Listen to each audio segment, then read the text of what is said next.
Welcome to TeTes Tutorials, a draggy DIY. Keeping you nifty, keeping you thrifty, keeping you crafty in camp.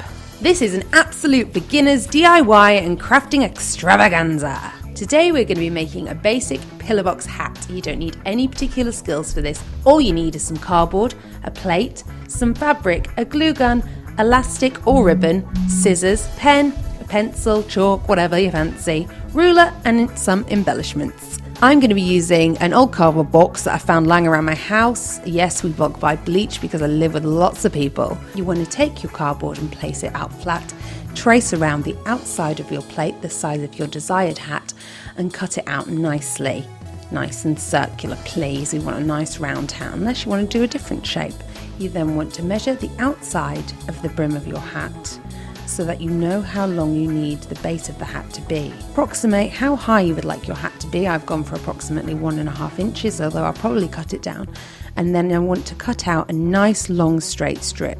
All that you really need is one circular piece of cardboard and one long rectangular piece of cardboard to make the sides of the hat. When you want to attach the side and the top piece of your hat, it's very important to keep the two edges nice and clean. To do this, you want to add the glue slowly, about 1.5 inches to 2 inches at a time, manipulating and massaging the cardboard as you go along so it keeps a nice circular shape. You want to add extra security from the inside of the hat by adding glue along the corner and pushing it down with your fingers. When you've glued the side and the top together, you can cut off any extra pieces that are overlapping with your scissors.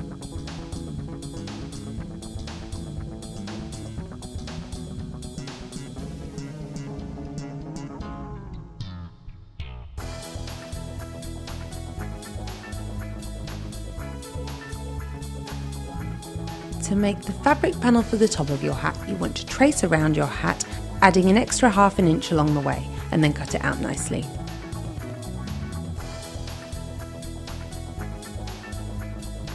Place it on top of your hat and then start gluing the extra 1/2 inch round the sides of your hat, pulling it nice and taut as you go along. You then want to cut out another piece of fabric for the side panel of your hat. The best way to do this is to double the height of your hat and cut out the strip of fabric. Mine was approximately 15 inches round, so I cut out a piece of fabric 2 inches high by 15 inches long. I then doubled that strip over, gluing along the edge so it became a 1 inch double-sided strip of fabric.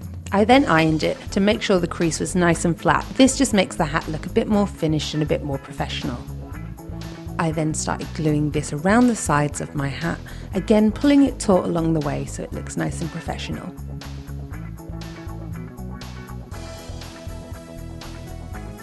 If I look petrified during this tutorial, it's because I've never made a tutorial before, I'm just giving it a go.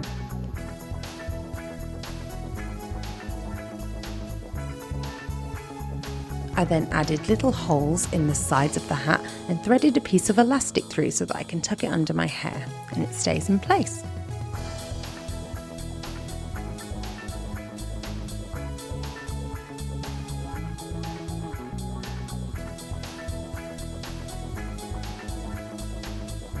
Because I'm extra, I thought I'd add some embellishments. I had some old ostrich feather trim lying around, so I rolled it up to make tiny plumes of feathers.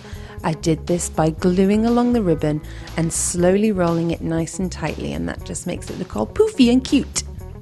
You then can glue them wherever you want on the hat, however you feel. That's when your creativity can come to play. You can really go to town. I stuck on some gems that I had lying around and some rhinestones. You can really use whatever you want. Please keep following for more tutorials. I will also be teaching you how to make the dress and the choker to go along with the hat.